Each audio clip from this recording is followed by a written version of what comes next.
Olá, meu nome é Aline de Souza Barreto e hoje eu vou apresentar o resumo expandido intitulado A Fome como Manifestação da Necropolítica em Quarto de Despejo Diário de uma Favelada, feito sob a orientação do professor Dr. Cássio Roberto Borges. Bem, na introdução eu preciso dizer que esse trabalho é um recorte da minha pesquisa de mestrado, intitulada Necropolítica em Quarto de Despejo Diário de uma Favelada, desenvolvido no programa de pós-graduação em letras da UESB. O livro Quarto de Despejo foi lançado em 1960 e conta a experiência vivida por Carolina Maria de Jesus nos anos em que ela viveu na favela do Canidé, que ficava às margens do rio Tietê, na cidade de São Paulo. A obra é considerada singular porque ela articula não só a escrita autobiográfica da autora, como também uma denúncia social contundente e reflexões políticas, não só sobre a experiência pessoal dela, mas como a experiência daquelas pessoas que viviam ali, o modo de vida daquelas pessoas, sobre o lugar e sobre, de maneira mais ampla, o urbanismo brasileiro, as desigualdades sociais e a violência na sociedade brasileira. O objetivo da nossa pesquisa é analisar em que medida a fome narrada em Quarto de Despejo pode ser compreendida como um dispositivo de necropolítica e não como uma fatalidade natural ou uma experiência individual. A justificativa é a necessidade de superar leituras que naturalizam a fome e a pobreza como destinos de grupos marginalizados, tratando esse problema como um resultado de escolhas históricas, sociais e políticas. Na fundamentação teórica, nós usamos principalmente dois autores. O ensaio intitulado Necropolítica, do cientista político Achille Mbembe, e o livro Em Defesa da Sociedade, de Michel Foucault. Claro que nós colocamos esses autores em diálogos com outros autores, como Fanon, Agamben e Castro. Bem, o que é importante falar, os conceitos que nós mobilizamos na fundamentação teórica. A gente fala sobre biopoder, a gente parte da ideia de biopoder de Foucault, né, para chegar na ideia de necropolítica de Bembe, e aí para Foucault, a partir da modernidade, o Estado passa a operar através do biopoder, que é uma técnica, né, de gestão de populações em que o soberano vai fazer viver e deixar morrer, né? O biopoder ele começa a se ocupar, então, de aumentar, proteger a vida da população para que essa população ela continue produtiva por mais tempo, mas não é toda a população que recebe essa proteção, né? Há uma divisão e uma parte dessa população vai ser exposta a riscos, é a parte que vai ser deixada para morrer, né? E outra parte vai ter a sua vida protegida e o soberano vai fazer viver, vai aumentar a vida dessa outra parte da população.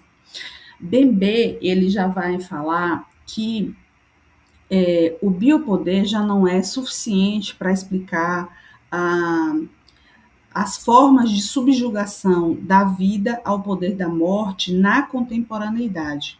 Então, ele vai dizer que não se trata de um biopoder, ou seja, de um poder que se ocupa da vida. Se trata de um necropoder, que é um poder que produz ativamente a morte. Então, não é deixar morrer, é realmente fazer morrer, né? E o Estado ele vai, o soberano ele vai decidir quem vai viver e quem vai morrer através de um critério que é o mesmo usado tanto para Foucault como para Bembe, que é o racismo de Estado. O racismo de Estado ele vai fazer um corte biopolítico dentro da população e vai formar grupos heterogêneos, né? Vai hierarquizar a vida desses grupos. Então, uma parte vai ter a vida protegida e privilegiada, e essa vida vai valer mais, e a outra parte vai ter uma vida considerada com menos valor, né? E vai ter uma vida exposta a uma série de riscos e em última instância, a morte.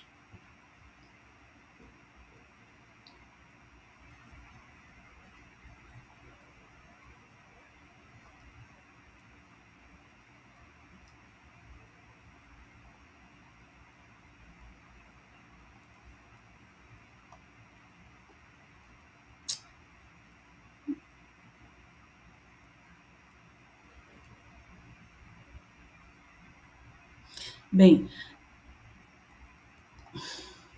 na metodologia, a natureza da nossa pesquisa é bibliográfica, a abordagem da nossa pesquisa é qualitativa, o corpus da nossa pesquisa é essa edição de Quarto de Despejo, que é uma edição comemorativa de 60 anos, que foi lançada em 2020 pela editora Ática, e o procedimento de pesquisa, então, é selecionar trechos da obra que se identifique com o nosso tema, né, e fazer uma análise a partir desses conceitos que foram mobilizados.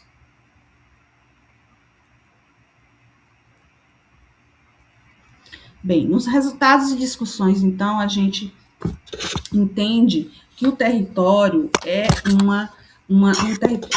a favela é um território de exceção. Né? Ela é retratada, então, como essa zona de abandono, que Bembe chama até de terceira zona, né?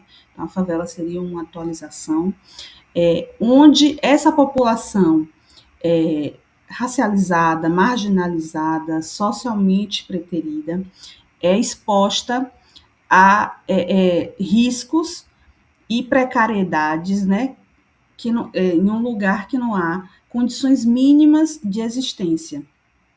E para mostrar isso, nós trouxemos um trecho, na verdade, dois trechos da obra Quarto de Despejo, em que fica muito claro a imobilidade estrutural da favela. A favela do Canidé, ela não possuía água encanada, os barracos não tinham água nem banheiro. Então, para abastecer toda a favela, existia apenas uma torneira comunitária.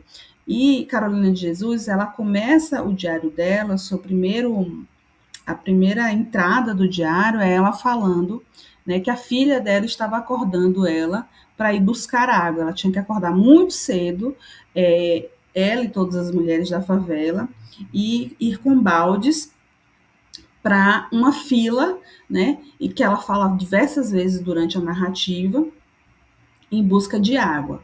Isso se repete muitas vezes. E aí, na última entrada do diário, em 1º de janeiro de 1960, ela fala: levantei às 5 horas e fui carregar a água. Então, assim, isso demonstra que em 5 anos não houve nenhuma melhora na qualidade de vida daquelas pessoas. Né? A precariedade se manteve. Né? Então, é um tipo de sabotagem, né, que dificulta a vida desse grupo, que é algo característico da necropolítica, né? Bem, os relatos de insegurança alimentar são muitos, né? Carolina, ela fala muito sobre a necessidade de buscar alimentos no lixo, alimentos que ela sabia que estavam estragados, e esses relatos são sempre seguidos de denúncias de abandono. Então ela fala: como é horrível ver um filho comer e perguntar, tem mais? Essa pergunta, tem mais, fica oscilando dentro do cérebro de uma mãe. E aí, mais para o fim, ela fala: quando um político diz no seu discurso que está ao lado do povo, que visa incluir-se na política para melhorar nossas condições de vida, pedindo nosso voto, prometendo congelar os preços, já está ciente que, abordando esse grave problema, ele vence nas urnas. Depois, divorcia-se do povo. Então, Carolina, ela tinha uma agudeza, né, de pensamento, ela sabia desse jogo político, que os políticos usavam esse mote em campanha da fome, do problema da fome, era algo conhecido pelas instâncias de poder, mas logo que ele se elegia, ele deixava para lá esse mote de campanha e a fome permanecia, o problema permanecia, né? E Carolina também, ela tinha a plena consciência de que o problema da fome não era um problema de desabastecimento, porque várias partes da narrativa narram a escassez, mas também muitos outros trechos narram o desperdício. Então, há muitos trechos em que se mostra alimentos nos armazéns ao redor da favela, que ficam lá até se deteriorarem, né, em busca de melhor preço para venda, e só depois de deteriorados que esses alimentos são jogados na favela, né, para que essas pessoas tenham acesso. Ou então outros alimentos que ainda estão bons para o consumo são descartados, mas antes eles são com produtos químicos, né, jogam creolina nas carnes dos frigoríficos que tem ao redor, para que a população não consiga comer aquele alimento. Então, ao ver uma pessoa morrer de fome mesmo, tem um trecho sobre isso, Carolina fala, isso não pode ser real num país fértil igual o meu, né? Então não é uma questão de desabastecimento, né? Josué de Castro, na Geografia da Fome, ele fala que o problema da fome no Brasil é uma construção sociocultural, não é uma questão, por exemplo, geográfica.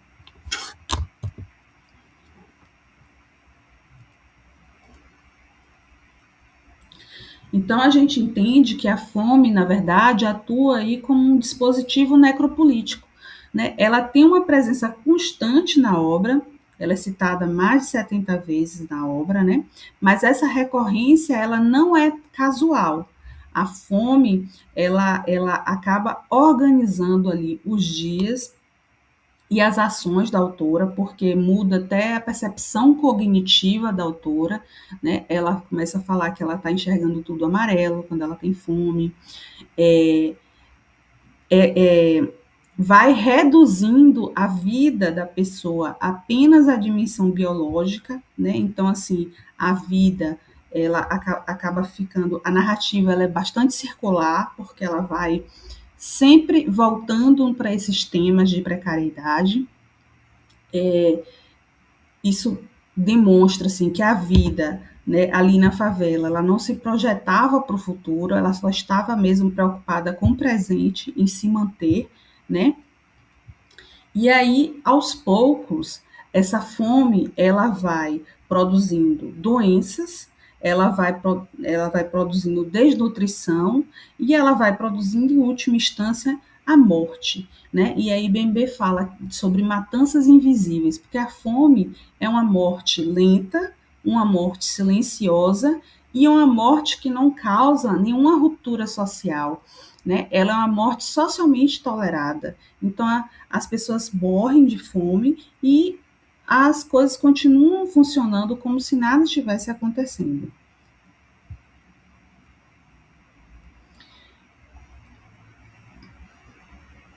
Bem, e aí Carolina chega num ponto de falar sobre o suicídio.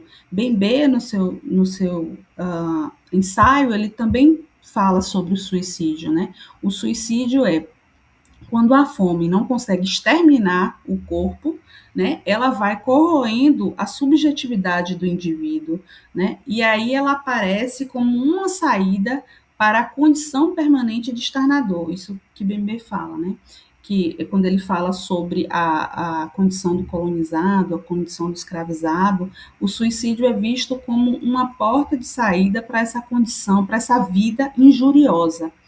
E aí Carolina na obra ela tem ela sabe de pessoas, ela conhece pessoas que desistiram da vida e também ela tem notícia de gente que ela não conhece, né, mas que ela sabe que também aconteceu isso.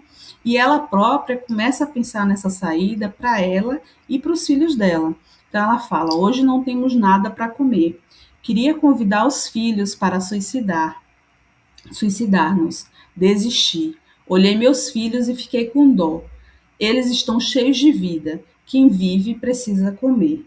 Então, a gente tem uma noção, né, da dimensão da violência da fome para que uma mãe pense nessa saída para si e para os próprios filhos, né?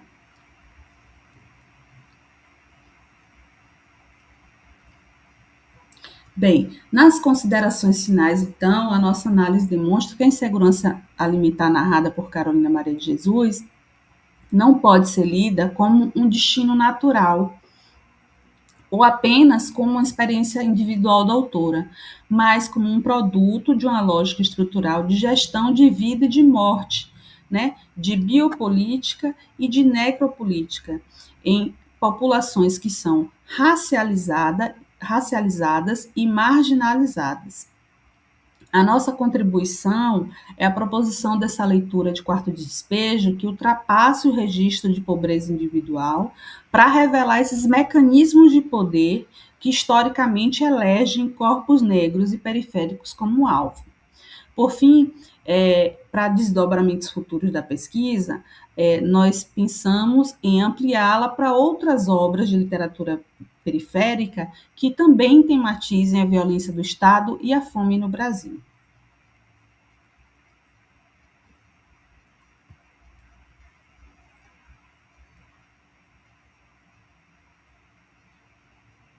Essas são as nossas referências e os agradecimentos. Eu queria agradecer ao Congresso Nacional Agregando Conhecimento e à UFBA pela oportunidade, ao Programa de Pós-Graduação em Letras e ao professor Cássio Roberto Borges pela orientação. Obrigada.